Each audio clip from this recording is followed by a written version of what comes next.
Hey Harmonizers, welcome to this video of extreme cowboy racing and why it is probably the best discipline for developing your riding skills and developing some of the best horses in the world. So these clips that I've taken are from the World Finals in Texas, the 2019 finals in Glen Rose.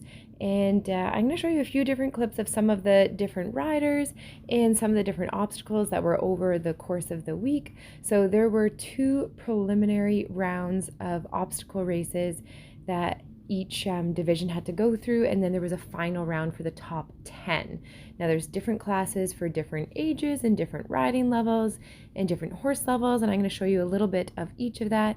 But at the end of the day, these are some of the most broke horses in the world. I mean, check this out. This is one of the obstacles where you have to pick up a passenger and go for a little lope around and drop them off.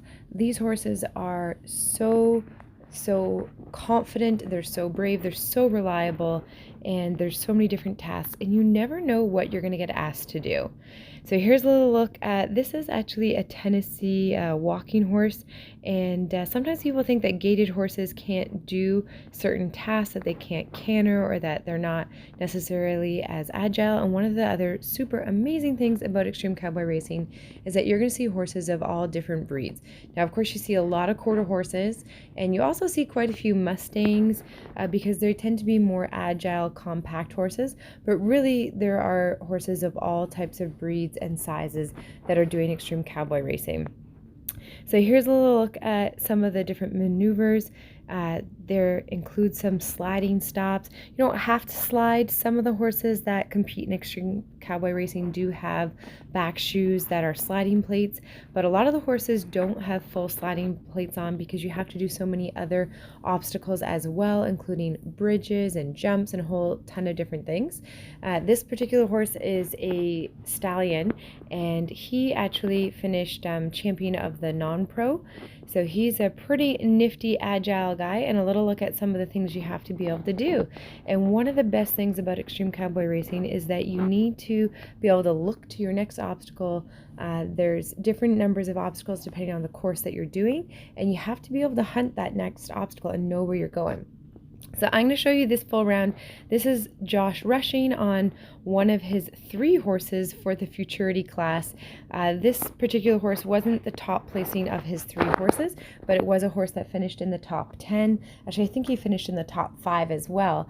And I'm just going to walk you through some of the obstacles of the futurity division, which means it's for the horses that are 3 or 4 years old and have not been competing in extreme cowboy prior to doing this division, other than doing the green horse for that year. So first off, right off the bat, you saw a full-blown gallop into a stop, into a gate, and then now he's doing what's called a pick up and carry, where you pick up an object and go around and put it back down. And now he's showing us a little bit of rollback work. And so those saddles on the wall are actually marking the spots that he needs to canter to, and then showing that he can stop and turn his horse around. So really testing the agility of the horse, the ability to shut a horse down and pick up their speed again. Now that was also a big piece of doing the gallop to the gate. It's one thing to be able to do a gate with your horse, a totally other thing to be able to do a gate after a full-blown gallop with your horse. And then here we see him, he did a bridge, which was really testing the bravery of the horse, and now doing a maypole where you grab a piece of rope attached to a tall pole and do the small little canter circles, showing extreme balance and coordination to be able to do that. And then over here showing us some sideways maneuver, which is showing your agility and also bravery to be able to side pass over top of something. And then taking it into a back through. So the ability to navigate to a particular path and get your back through going through there. And then coming up over the mound here, showing a little bit of agility, being able to do that and some versatility and bravery, and then bring it into a walk across the finish line. And I thought that was a super cool thing for them to add as a different thing this year, being able to do all that at speed and then slow your horse down to a walk. Really, really cool stuff. Now this here is a youth rider, and just showing some of the different obstacles that they did in the youth division. And I thought how cool, like this discipline is creating such versatile riders, such incredible youth riders. They're able to do so many different things. Just a little look there at doing the drag obstacle and coming around and doing the bridge, and here coming into the maypole. Just look at the versatility of this kid. He's only 13 years old and showing such an incredible handle on the horse and knowledge of his body weight and his balance and knowing what it is that he's able to do there. This is one of the international riders, just showing you one of the different ways they had them cross the finish line, leading the horse across the finish line. How cool is that? Getting your horse to canter beside you and doing that. Here's a look at one of the pro riders. This is David Cowley, and showing you some of the other obstacles they had going on over here. This time they've got the maypole inside after the gate, and this is his horse Tucker that he's riding here, and just showing a lot of versatility, being able to handle something, ride your horse one-handed while navigating the obstacles. And then here coming in to do a little bit of cow work, and you can see that he's being able to move the cows. The horse has got to be focused on what David's intent is, and he's got his cow there. So not only do you need to have knowledge of horses and how to manage your horse, but also knowledge about cows and how to move cows. I was super impressed with how they treated the cows. They swapped out the herds pretty frequently, and later on you'll see some individual cow stuff, and they swapped the cow every single rider so that way it wasn't overworked. And the cows had a really nice pen outside or under the covered arena with hay and water all the time. So of all the sports you can do with cows, definitely Extreme Cowboy, one of the kindest sports of what you can do with cows, and they're treated really, really well. So also showing there how you have to dismount your horse and be able to remount your horse, again going through the bridge. And then here we're going to see a little look at some of the rollbacks. And again, there's saddles on the wall marking how far you have to take your horse down to get your canter and basically get your horse turned around. So showing a lot of agility there, being able to turn your horse around, doing the canter work, and then also having your horse nice and calm that you can get on and off for the other obstacle before that. Here's a little look at the jumps.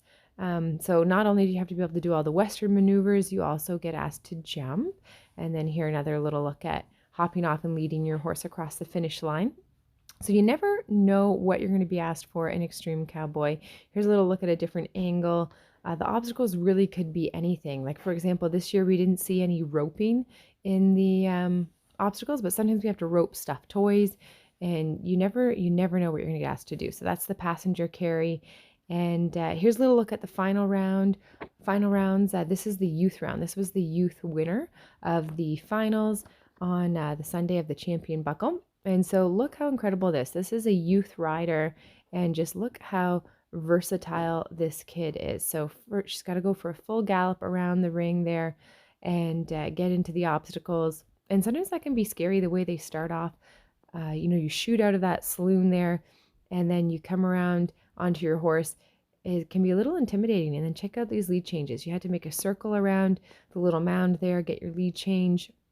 And then you got to come in and you got to do this tight barrel pattern. So this is a super small barrel pattern, but check out the maneuverability of this horse and this rider, getting their lead changes, getting the small corners and the turns. And how incredible if you start off in this sport and you see that this is a youth rider being able to do this, and the knowledge that they have of being able to ride down that narrow path there through the saddles, get those tight turns, maintain a canter. You got to stay so much in balance with your horse to be able to do this stuff. And then they also have the jump obstacles that you can see here. And so you have to know your stuff, know your horse. You got to trust your seat, trust your horse way more than any other discipline. And here's the thing, when you add in the speed element, you might be thinking, oh, it could be prettier if it was slower or something like that. But to be able to manage all of these obstacles at speed, that's where the real challenge comes in. That's where the real rideability comes in, because it's so easy to maintain things if you're going slow. But when you add in speed, that's when you really have to be centered over your horse. That's when you really have to be able to sit with your horse, balance with your horse, and have much better control and precision with what you're doing to be able to do all of this, because you don't have that slow time to think about it. You just got to do it. You got to go for it. And so this was a pretty incredible run. Lots of incredible riding of that day. You can see a lot of different tasks were asked of the horses and of the riders. And here's a cool little finish, hopping off your horse and running back through the saloon there. So they had a lot of really different things going on in the courses. And then the last video clip I'm going to share with you, this is the winning pro round. So I wanted to show you the top youth, and then this is the top pro. So you'll see slightly different obstacles, some of them still the same, but some different obstacles in this pro round. And take a look at the different tasks that you get asked to do with the horses. You've got to really know all of your buttons on the horses, and you've got to have Western moves, you've got to have English moves. And he's doing this all one-handed as well. So even more incredible, the fact that he's making all of this look so easy with one-handed riding. So here there was a full circle, and now they're getting asked to do spins or turnarounds. And you are marked out of 10 on each obstacle. So you've got to be fast because you get bonus points for how fast you go. For every 10 seconds, I believe it's a half point that you get. But you also have to do the obstacles well, because every obstacle is worth a maximum of 10 points. And the average score, I believe, is 5, and then any bonus marks on there for how well you do. So again, the tight barrel pattern coming around, different angle here. You can see going through the narrow path through the saddles and stuff, and doing the quick turnaround there. And you can see the horse is hunting the different obstacles, following the focus of the rider. He's looking to his next obstacle as to where he's got to go.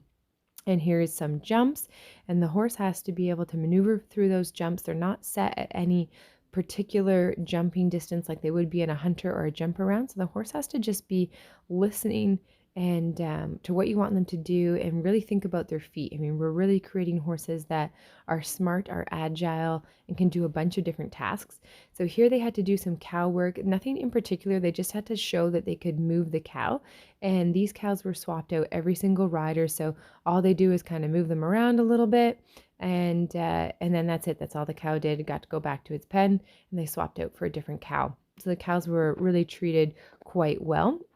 And here's a bridge obstacle that they had to do. Lots of different techniques to do that. And here coming through the weave pattern, showing the lead changes as they're coming through the different poles there. So I found that each course kind of had a different focus. This one, there was a lot of jumping because they jumped the other 2 jumps. They jumped that bridge thing there. Now they're jumping this section of 3 jumps. And this one had a lot of lead changes. There was a lead change coming around the mound, there's the barrels, there's the weave, and then some of the other patterns had different focuses, like the tight circles, where there was the maypole circle that they did, that was a tight circle pattern, and just so many different skills. I mean, how cool is that? I would love to hear your thoughts on extreme cowboy racing, but I'm pretty darn impressed.